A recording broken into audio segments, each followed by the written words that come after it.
Hello and welcome to episode 11. If you haven't already, please do subscribe to the podcast and hit the bell notification so you get notified each time an episode comes out. This week I am talking with Rachael Perrin from Soundcastle. Soundcastle are a really wonderful organisation doing some really important work, a lot of it which is really quite hidden and very, very discreet. Rachael will tell us all about that, and it's great to hear Rachael's enthusiasm and her passion for her work and her passion for also the Soundcastle online community, which is an addition which happened during lockdown to create a really great online space to come together and also for training. But I'll let Rachael tell you all about that. So just sit back and listen to the really wonderful Rachael Perrin.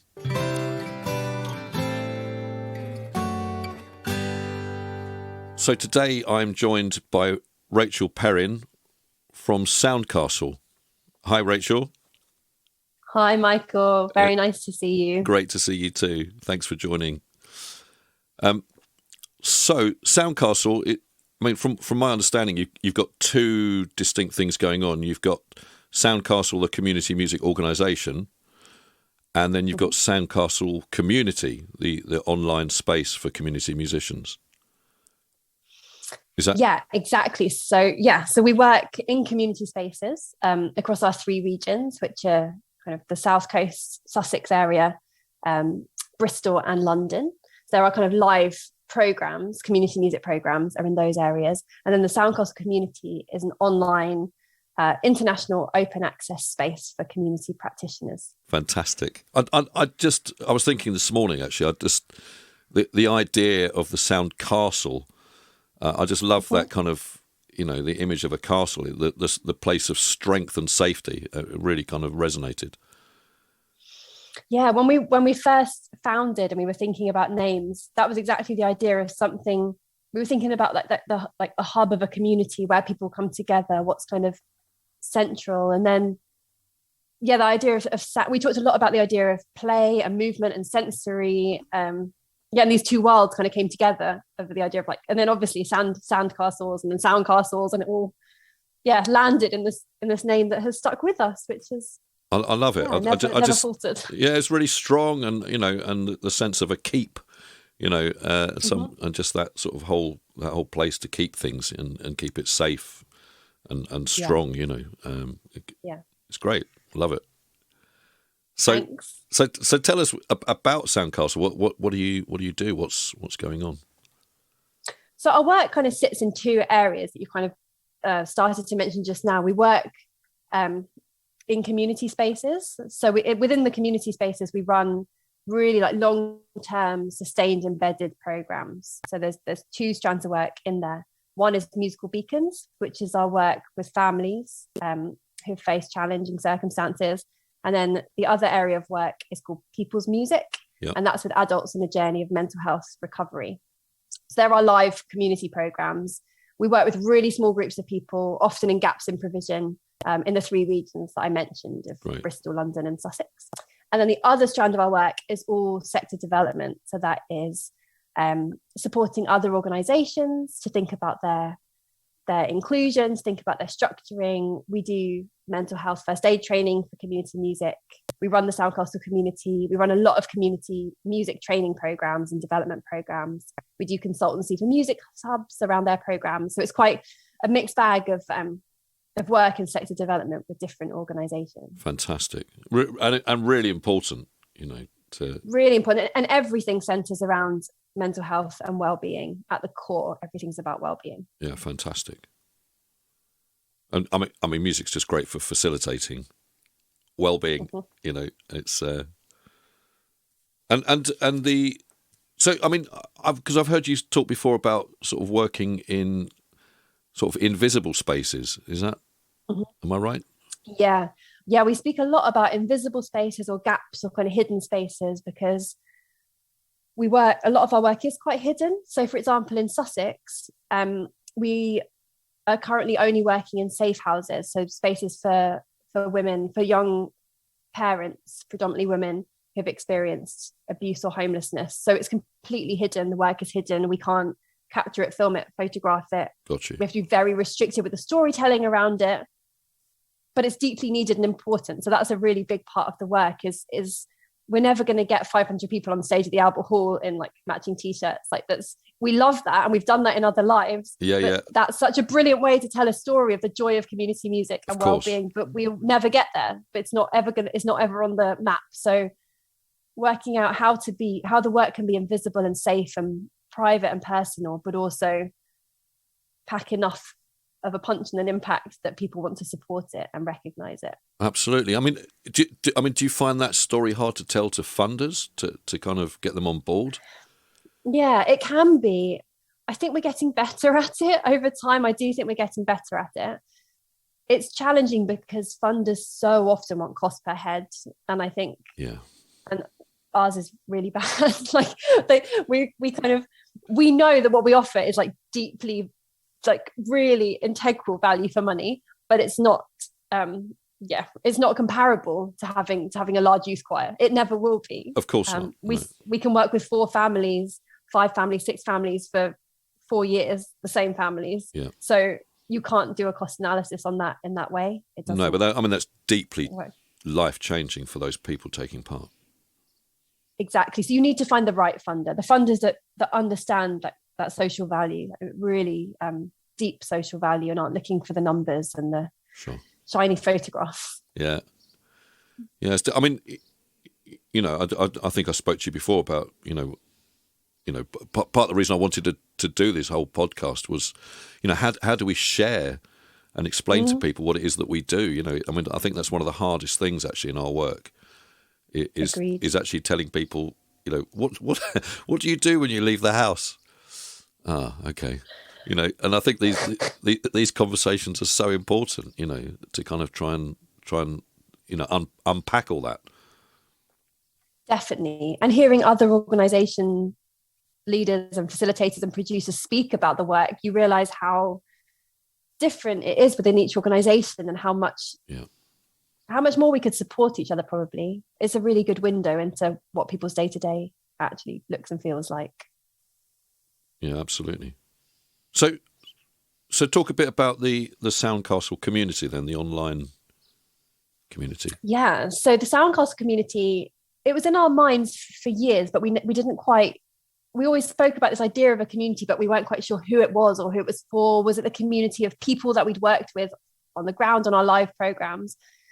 So we always knew there was something there in that identity, but it was only at the start of the first lockdown in 2020 that we really formalized it into a professional training and wellbeing space. I think pushed by the fact that all of a sudden our programs went online, so they held their own spaces, but again they couldn't be a big international community because they're such intimate private spaces. They needed to remain that way. Sure. But what we could do was find a space where we could connect practitioners, because as you know, our sector, but people are lonely, can be lonely anyway, and at that time it was just so much harder than any other time that people became exceptionally isolated. Practitioners became very isolated. A lot of work stopped for people, and then if it didn't stop, it had gone online. So that was a whole new training space that people were looking to explore. So we launched it in July 2020. Okay.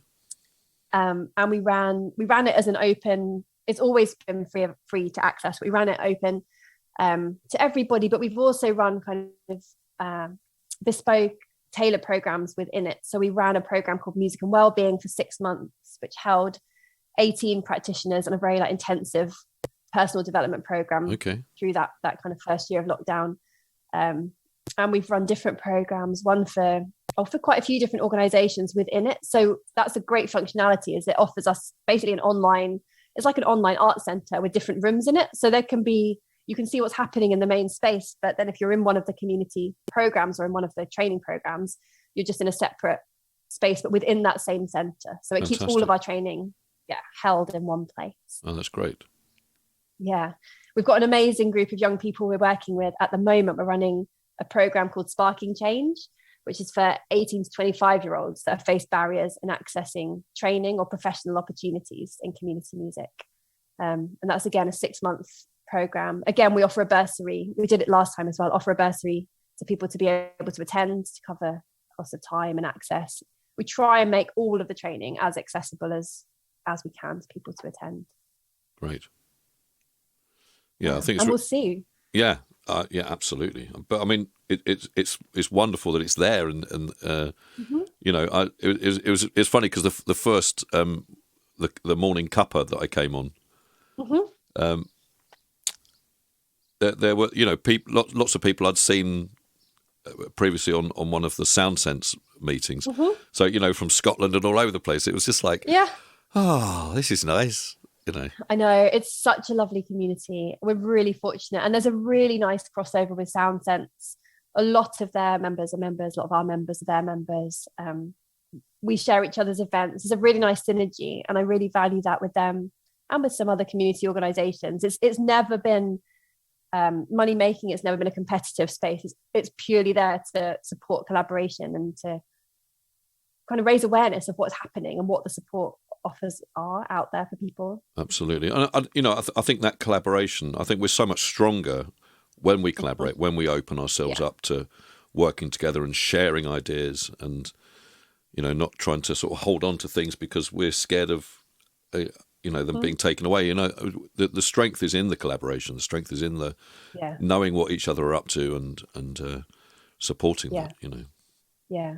And we talk about that a lot with our staff team as well, and beyond, when we run trainings and workshops. We're very transparent about our business model, our finance, our setup, our kind of legal setup, the questions we say whenever we do a lot of talks for young people, we do a lot of talks at universities, music colleges. And we always say at the beginning, like, we will answer whatever, ask the icky questions, ask the weird ones, ask the money stuff, ask the business stuff. Like, we are so happy to go there because we had to trawl around and we made so many mistakes, and we can't stop people from making mistakes, and we don't want to, but we're happy to share what ours were very visibly, because it's just helpful, I think. And it's also reassuring to know what that journey has been, to be a bit real about the mess that it is to start a business and then another business and then a charity, and the journey that Soundcastle has been on. But I think that, you know, I think that's such a wonderful thing to aspire to, you know, especially, you know, in the times we live in. I think it's, you know, it's so great to have that, you know, kind of beacon, really. You know, it's really, really important. Yeah, I think modelling vulnerability is huge for us. Like, we really do advocate for that, because we couldn't be authentic in our community practice. That's what we expect of our community members, which is what like our term for participants. We look for vulnerability, and we try and create spaces where people can be vulnerable. But unless we are doing that as an organisation, then it would feel kind of hypocritical, maybe slightly unethical. So we try and live the values consistently through the community practice and the business as kind of one entity, I guess, one approach. Fantastic. So how about your journey? What brought you into community music? How did you get here? For me, I'm a complete mashup of worlds. So I guess in terms of family, my dad was a primary school teacher and composer. He writes children's musicals. So fantastic. I come from a kind of musical space there, and lots of musicians in the family. And then my mum was in health and social care, was a social worker and then a commissioner. So she comes very much from the mental health side. So I guess I'm quite a textbook product of these two worlds meeting. Fantastic. And I think for me, I have always been fascinated in the power of music, the impact of music, what it can mean in terms of relationships. And I think when I went to music college, I went to the Guildhall to study clarinet, and that was a real shock to the system for me, because I'd come from a kind of community music place. I played in function bands, big bands, orchestras, whatever, all the youth, anything, whatever was happening. I was kind of involved in all these different possibilities. And then I went to music college, and that very much was a place where you practice for so many hours a day. Everyone was aiming to be in an orchestra. Was advised not to really play the saxophone too much because that wasn't good for my technique as a clarinetist. It was with so many blocks, I guess. And I really, I struggled a lot in this kind of tunnel vision space until within the Guildhall. And it's an incredible place. I love it. And I do often work there now. And it's a really special place. But I think I was in the tunnel vision for quite a long time before finding the right collaborators within that environment, mainly actually from the drama department. I managed to kind of break out of my bubble and into another one, and started to access opportunities that they were running through their leadership masters, which doesn't run anymore, but as an undergrad I started to access that, which was a lot of their work they did around community and composition, and just fell in love with that side of music making. That definitely was the thing that got me through music college, was knowing that on the other side there were opportunities to get out into creative community spaces. Fantastic. It was never about the orchestra. No, I think it's really interesting that you kind of mentioned the drama collaboration, because I think, as workshop leaders, we can use a lot of those drama techniques, especially in group building. When you're setting things up, and those kind of collaborations are so important to our learning. And actually, Nick Sorensen, who was in episode 8, he came from a place of drama. Because he wasn't a trained musician at that point. He came from a place of being a drama facilitator, and then sort of understood that those skills were transferable into his music work. Absolutely. We've often found when we run trainings, or we're looking for collaborators, or we're thinking about our practice, the people that understand us best are people from theatre. I think Soundcastle, it's funny, Soundcastle just makes a lot of sense to them in a way that often with musicians we have to really explain it in a different way, or particularly with people that work in more formal music education, we find ourselves trying to articulate it in so many ways. But then you meet a theatre director and you say it once and they're like, yes, I get this. This is our world. This is collaborative. It's immersive. It's site specific. It's all these things. Absolutely. Why is this? I mean, it says a lot about, some forms of traditional music education. That it seems to be kind of lacking in its broad view. That it sort of can be very one dimensional and just send you down one path. Like you said, leading towards the orchestra, where that's a tiny amount of people who are going to actually do that. And music's, as we know, is much bigger and broader and deeper than one thing. It's magic.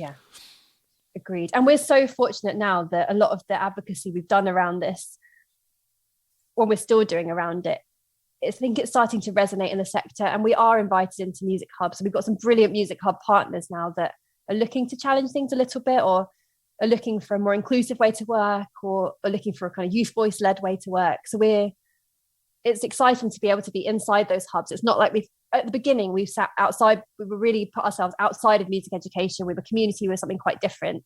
But now I think there's a real synergy with the hubs that resonates with, that we can start to work with them and explore how they can embed that, because we speak a lot about the ripple effect. So we're a small organization and we work with tiny groups of people, but actually the ripple effect of the work is huge when it comes to consultancy and training. And that's getting fantastic. The right partners on board. It's nice to hear that echoed, from my conversation with Holly from. I think one of my cats is destroying the place. Talking to Holly from Mac Makes Music, and the work that they're doing with the, all the music hubs in the Midlands. It's great to see that kind of that synergy. It's great. And it gives us hope. I mean, I don't have to say where I am, but my local music hub, unfortunately, is still very much in a model which is not about inclusion and is not about, really giving opportunities to a very diverse community. It's not, unfortunately, but it needs a good kick. Right. We'll track them down. Track them down and sprinkle some inclusive magic. Yes, please. I think it's something we need to do more of, is take responsibility for sharing some of this work we're doing with the hubs, because so often we shout so loud about the community programs and about the Soundcastle community, but a lot of the consultancy work, because it's so targeted and so specific, I don't think we always storytell it as well as we could. But actually putting out there some more case studies and being more visible about the impact that's having in these different spaces, sure, hopefully that would then make it feel more accessible to hubs that it might currently feel like a bit of a block. Yeah. Maybe. Yeah, and maybe also, it's hubs' responsibility to share that impact with other hubs. Yeah. And trying to get them on board to do that as well. So the whole thing is growing organically. Yeah, definitely. And they're such tight networks, aren't they? So many of the hub leaders are in the tight networks. So hopefully it will keep spreading. Absolutely. Going on next, have you got anything coming up which is... Yes, what's happening next? Well, the teams are growing everywhere, so it's quite exciting. There's lots bubbling away in all the regions. We're embedding this inclusive Saturday Centre space in Bristol Beacon over in the southwest, so that's really exciting as part of our Musical Beacons work there. In London, we've just been celebrating the Jubilee, so we've written a load of tracks with families with disabled children and produced those with some of our team, and we're fantastic. About to embed those into some of the water fountains in Walthamstow, so the kids can go have like a sensory water experience to their own tracks. Word. So that's going to be exciting, happening up in London. And then down in the south, we're expanding our people's music work for adults in the mental health recovery journey, and we've got a new singing for wellbeing group, a ukulele group. All of that is just launching this term. So yes, there is lots happening. It's growing. It's growing, and it's exciting. That is very exciting. I should also say here, actually, in case anyone is listening that might be the right person, we're also going to be recruiting for a new treasurer. So for the board. So if anyone's around and can do magic with numbers, we're going to be recruiting for our board soon. So fantastic. Yes. And I'll put, if you email me links and things, and then I'll put all the links up in the show notes as always. My last question, which I ask everybody, is who do you know who I should interview next? Oh, so exciting. Okay. Noise Solution. You speaking with them? No, that'll be great. Okay, so speak to Simon Glennister at Noise Solution or one of his team. Super interesting, innovative practice. They've got a really great tech-based music mentoring program. Fantastic. And they just think in a very entrepreneurial way, which I think is very inspiring for our sector. Great. I shall definitely follow that one up. Do it. Great. Highly recommend. Rachael, thank you so much for giving your time. It's been really wonderful to chat with you and hear all about everything you're up to. You too. It's a great start to the term. Thank you very much. You take care, and I'll see you soon. Thanks, Michael. Thank you too. Bye. Bye for now. Bye. To my conversation with Rachael Perrin from Soundcastle.